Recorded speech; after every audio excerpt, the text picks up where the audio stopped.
Beneath the surface of the scalp, every hair follicle operates as a highly complex, living mini-organ, anchored by its own peripheral neuroendocrine system. This localized nervous system creates an active, hardwired connection between the individual follicle and your body's overall physiological state. During periods of systemic stress, the body releases corticotropin-releasing hormone, or CRH. This molecule travels directly to the follicle, triggering its internal stress axis. Genetic factors further complicate this environment, exposing the follicle's receptors to testosterone and its destructive derivative, dihydrotestosterone. This specific neuroendocrine wiring means the hair follicle is biologically programmed to begin a self-destruct sequence when it detects these modern physiological and genetic pressures. When CRH and testosterone hit the follicle, they initiate a chemical chain reaction that sends the intrafollicular stress axis into overdrive. This state targets the matrix keratinocytes, the cells responsible for building the hair shaft, forcing them to dramatically slow their metabolic production. As keratinocyte production stalls, the follicle is ejected from its active growth phase and pushed into a state of premature shedding. Biologists are now looking at whether it's possible to intercept these signals and halt a self-destruct sequence that is hardwired into human cells. Halting this systemic failure requires only trace, microscopic amounts of caffeine. At the cellular level, the effective concentration is just 0.001% to 0.005%. At this specific microdose, caffeine acts as a targeted override to the follicle's biological crash. The first override functions as a biological shield.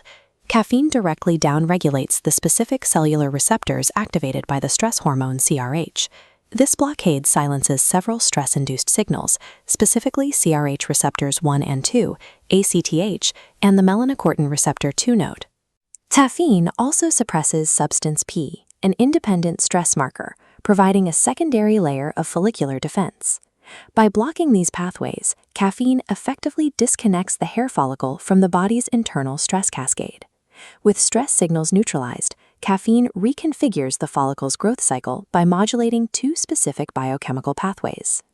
In this comparison of protein levels, we see caffeine aggressively suppress the expression of TGF-beta2. This is the catagen-inducing factor that typically forces hair to shed.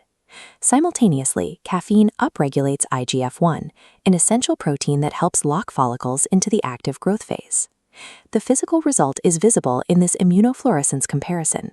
While control follicles remain diminished, the caffeine-treated panels show matrix keratinocytes multiplying rapidly, leading to measurable hair shaft elongation.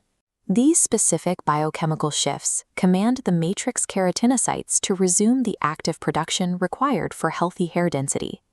The third override focuses on securing the long-term survival of the follicular cells. Under severe stress, cells often initiate apoptosis, or programmed cell death. Caffeine concentrations of just 0.001. Because the skin's lipid barrier is highly effective, topical serums use a 0.2% caffeine concentration, ensuring enough active molecules reach the root. Wash-off products like shampoos increase this to a 1.0% concentration, ensuring adequate follicular absorption occurs during the short contact time of a typical wash. Intercepting these biochemical signals provides a way to rewrite the follicular response to stress and hormones using precise molecular intervention.